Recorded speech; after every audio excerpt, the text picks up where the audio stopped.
कठोपनिषद के प्रथम अध्याय के प्रथम वल्ली का 12वां मंत्र सुनते हैं। स्वर्गे लोके न भयं किंचनास्ति, न तत्र त्वं न जरया बिभेति, उभे तीर्त्वा शनया पिपासे, शोकातिगो मोदते स्वर्गे लोके।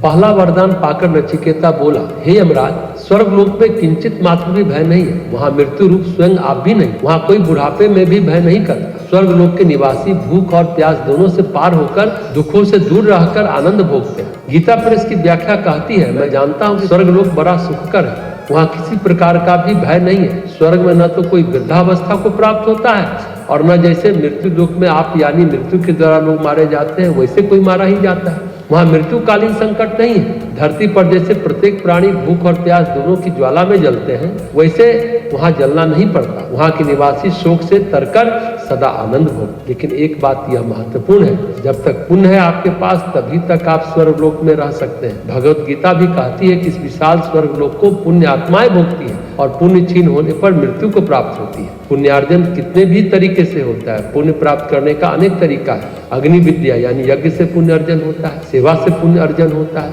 लोक उपकार से पुण्य अर्जन होता है, सकाम तपस्या से पुण्य अर्जन होता है, निष्काम तपस्या से चित्त शुद्ध होता है। पर एक बात जो समझने की है, पुण्य और पाप दोनों विक्षेप पैदा करते हैं। सुख और दुख भी विक्षेप पैदा कर। ज्यादा संसार में लिप्त होना, भले ही आप लोगों का पीड़ा निवारण ही क्यों न कर रहे हैं, ये भी विक्षेप पैदा करता है। 24 घंटे लगे हैं अगर, तो फिर आप अपने लिए कब समय निकाल पाएंगे?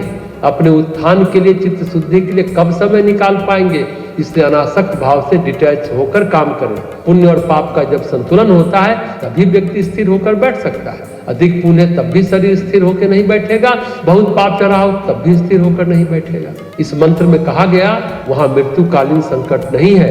मृत्यु का संकट का मतलब स्वर्ग से अवरोहण हो जाता है। जीवात्मा में पुण्य बल होने पर जब स्वर्ग जाते हैं तो देवता लोग उन्हें माला पहनाते हैं और जब माला कुमला जाता है फिर अपने आप ही मूर्छित होकर किसी गर्भ में चले जाते हैं अपने कर्म के अनुसार। स्वर्ग में वृद्धावस्था नहीं होती है, किसी तरह का शारीरिक मानसिक कष्ट नहीं होता है। स्वर्ग में कोई आदि व्याधि नहीं होती, कोई भूख प्यास नहीं लगती, कोई शोक नहीं होता, आनंद होता है, कोई मानसिक शारीरिक कष्ट नहीं होता। पर एक बात विचारणीय है, स्वर्ग लोक में विवेक नहीं हो, इसलिए बहुत से ऋषिगण स्वर्ग को भी बहुत अच्छा नहीं मानते हैं। जैसे मुदगल ऋषि को इंद्र ने कहा स्वर्ग ले लो, उन्होंने कहा स्वर्ग को दूर रखो।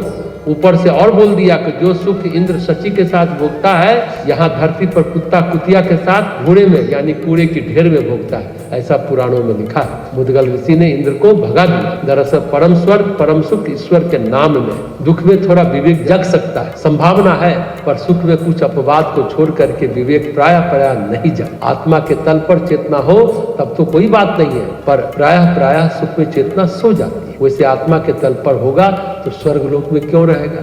ये प्रश्न मन में आ सकता है, पर कई बार होता है। जैसे देवर्षि ऋषि होते हैं वैसे देवताओं में भी कुछ ऋषि होते हैं। वे सुख भोग नहीं करते हैं पर देवलोक में निवास करते। जैसे नारद है, देवल है, ऐसे बहुत सारे देवर्षि। वैसे भगवान की चेतना तो हर जगह है पर कहीं कहीं ज्यादा घनीभूत है।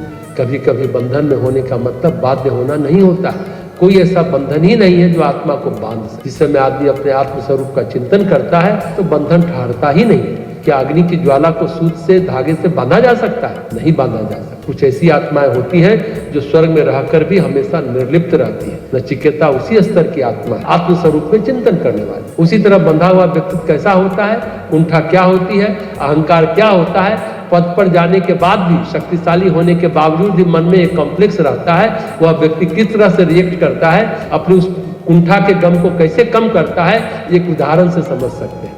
दीवार में किल ठोकनी थी नेपोलियन को। नेपोलियन हाइट में छोटा था। उसका सिपाही बोला sir I am higher than you. उसका कहने का मतलब ये था कि मैं आपसे ऊंचा हूँ, ये काम मैं कर दूंगा। नेपोलियन बोलता है no no you are not higher than me, you are longer than me. तुम ऊंचे नहीं हो, कद में मुझसे सिर्फ लंबे हो। अब सोचने की बात है कि हायर और लॉन्गर कह देने से उसका दुख गया। नेपोलियन कद में छोटा था, नाटे होने की कुंठा को किस तरह मैनेज कर रहा है इस उदाहरण से समझ सकते हैं। पर चीनी संत लाओस से बहुत मजेदार बात कहते हैं। झाड़ी को कभी ईर्ष्या हुई पेड़ से? पेड़ इतना ऊंचा है, मैं इतनी छोटी हूँ। कभी पेड़ ने कभी झाड़ी को नीची भावना से देखा क्या? अगर पूर्व जन्म के कर्म को छोड़ दें तो लाओस से कहते हैं कि इस जीवन में तुमने क्या किया? हम हिंदू बन गए, हम ब्राह्मण बन गए, हम वैश्य बन गए, हम शूद्र बन गए, इसमें हमारा क्या रोल है?